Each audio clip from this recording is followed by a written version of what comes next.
குழந்தை பாக்கியம் எப்படி இருக்கும்? பரணி நட்சத்திரக்காரர்களுக்கு புனர்பூசத்தில் இருக்கக்கூடிய குரு என்ன செய்ய போறாரு அப்படின்னு சொல்லி பார்த்தீங்கன்னா, மிக சிறப்பா இருக்கு.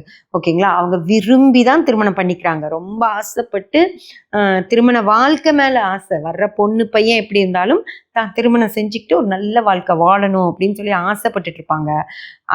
அதுக்கு திருமணமான உடனேயே அவங்களுக்கு குழந்தைகள் ஆகறதுக்கான வாய்ப்பு மிக மிக சிறப்பா இருக்கு.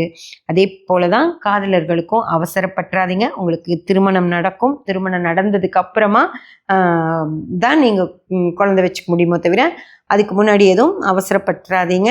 அப்புறம் அது உங்களுக்கு ஒரு இடைஞ்சலா கூட போய் முடியறதுக்கான வாய்ப்பு வந்துடும். அதனால ஏன் அப்படின்னா, சுக்கிரன் உங்களை அவசரப்படுத்த வச்சிருவார். நீங்க அவசரப்படலைனாலும் சுக்கிரன் அந்த ஆசைகளை தூண்டி விட்டு உங்களை அவசரப்படுத்த வச்சிருவார். அதனால கொஞ்சம் கவனமா இருந்துக்கோங்க. நல்லபடியாக சூப்பராக குழந்தைகளாகவும் திருமணமாகி கொஞ்ச நாள் ஆனவங்களுக்கும் 2வது குழந்தை 3வது குழந்தை அதுக்கு ஆசைப்படுறவங்களுக்கும் கண்டிப்பாக திருமணமாகும். ரொம்ப நாளாக குழந்தை இல்லையேன்னு ஏக்கப்பட்டுக்கிட்டு இருக்கவங்களுக்கும் இந்த நேரத்தில் மிக சரியான நேரங்களில் டாக்டரை கன்சல்ட் பண்ணிட்டு நான் கரெக்டான தாம்பத்தியம் வச்சுக்கும் போது குழந்தை பிறக்கறதுக்கான வாய்ப்பு மிக மிக சிறப்பாக இருக்கு.